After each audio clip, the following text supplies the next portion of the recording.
अस्सलाम वालेकुम व्यूअर्स। हजरत अबू हुरैरा रजी अल्लाह ताला अन्हु से रवायत है, वो रसूलुल्लाह सल्लल्लाहु अलैहि वसल्लम से नकल करते हैं कि एक जमाना ऐसा आएगा कि हर शख्स सूद खाने वाला होगा, कोई भी इससे महफूज ना होगा। अगर खुद सूद ना भी खाता होगा तो उसके बखारात या उसका गुब्बार जरूर उसके अंदर पहुंचेगा। तशरीह इस इरशाद से हुजूर सल्लल्लाहु अलैहि वसल्लम का मकसद मुस्तकबल में सिर्फ एक पेशगोई करना नहीं है, बल्कि असल मकसद उम्मत को खबरदार करना है कि एक ऐसा वक्त आने वाला है जब सूद की वबा आम हो जाएगी और इससे महफूज रहना बहुत ही दुश्वार होगा। लिहाजा चाहिए कि हर साहिब ईमान और साहिब तकवा इस बारे में चौकन्ना रहें और अपने को इस लानत से महफूज रखने की फिक्र और कोशिश करता रहे। यकीनन हमारा जमाना भी वही जमाना है। अल्लाह के जो बंदे सूद को लानत समझते और बतौफीक खुदाबंदी इससे परहेज करते हैं, वो भी अपना गजाई सामान या पहनने का कपड़ा जिन दुकानदारों से खरीदते हैं, उनके कारोबार का रिश्ता बिला वास्ता या बिल वास्ता किसी न किसी सूदी सिलसिले से जरूर है। आजकल किसी कारोबारी सिलसिले का इससे महफूज रहना इतना ही मुश्किल है जितना जंगल के किसी दरख्त का हवा से महफूज रहना।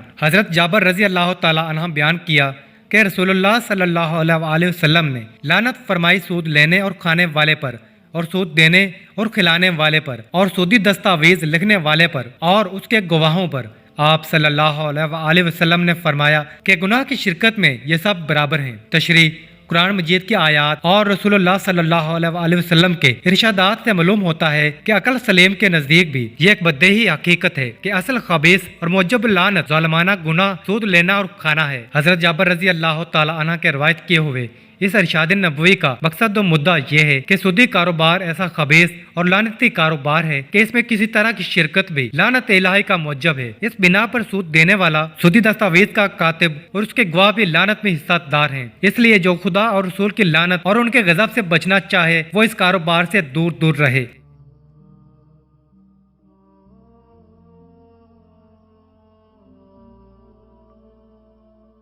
मजीद अच्छी वीडियो देखने के लिए हमारा चैनल सब्सक्राइब करें। जज़ाकल्लाह।